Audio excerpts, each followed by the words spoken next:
Para mas mapadali ang pagkuha mo ng mga documents sa PSA, magpa-book ka lang online. Search mo lang Appointment PSA at lalabas na yan. Ito ang i-click mo, appointment.psa.gov.ph.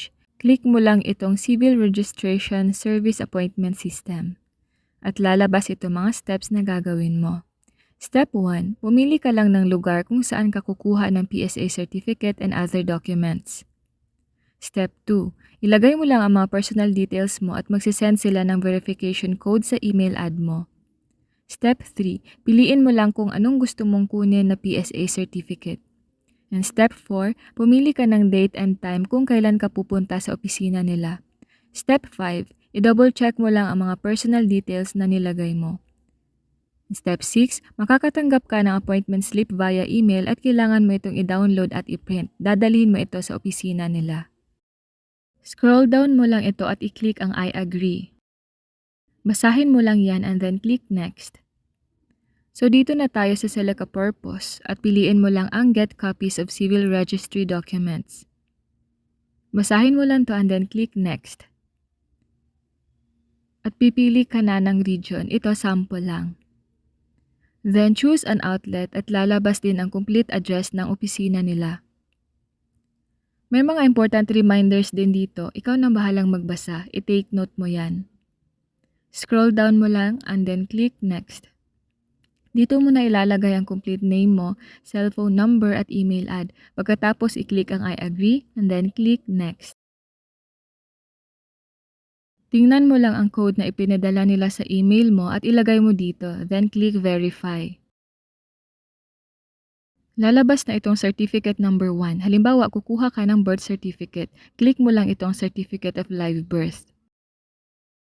Sa relationship, click mo lang ang self kung birth certificate mo ang kukunin mo. Then ilagay ang complete name and pwede kang mag-add ng another certificate. Halimbawa, birth certificate ulit ng anak o kaya ng asawa mo. Depende sa iyo at ilagay ulit ang complete name.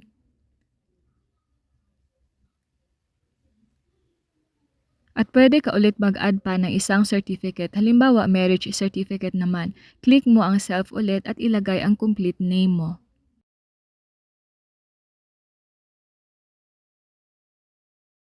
Then click next.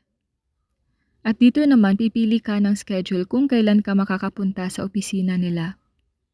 Then click next. Check mo lang na tama ang details, then click confirm. Appointment confirmed na, then click next.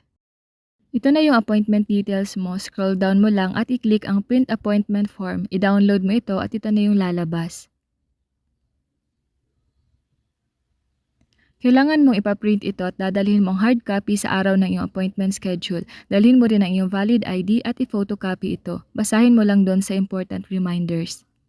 155 pesos ang bayad kada isang kopya ng birth, marriage at death certificate.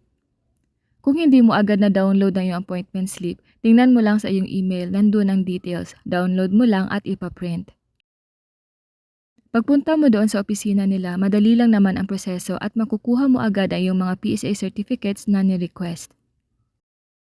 Again, dalhin mo itong appointment slip, valid ID at photocopy, 155 pesos ang bayad per copy. Thank you!